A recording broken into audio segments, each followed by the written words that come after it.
سچائی کا انعام۔ ایک گاؤں میں حسن نام کا ایک بچہ رہتا تھا۔ حسن بہت سچا اور ایماندار بچہ تھا۔ وہ ہمیشہ سچ بولتا، نماز پڑھتا اور والدین کی خدمت کرتا۔ ایک دن حسن بازار جا رہا تھا۔ راستے میں اسے ایک تھیلی ملی۔ اس تھیلی میں سونے کے سکے تھے۔ حسن بہت حیران ہوا، لیکن اس نے فوراً سوچا، یہ تو کسی کی امانت ہے، میں اسے واپس کروں گا۔ وہ تھیلی لے کر گاؤں کے مسجد کے امام صاحب کے پاس گیا اور بولا، مجھے یہ تھیلی راستے میں ملی ہے، براہ کرم اعلان کریں تاکہ جس کی ہو وہ آ جائے۔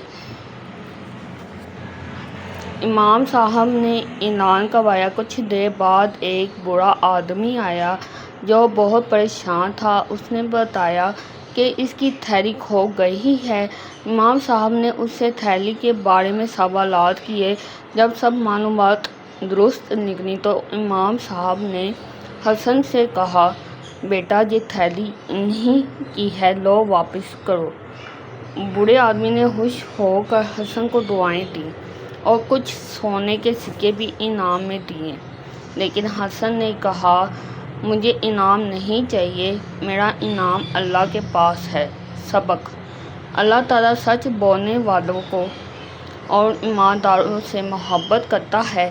سچائی کا صلہ ہمیشہ ملتا ہے، دنیا میں بھی اور آخرت میں بھی۔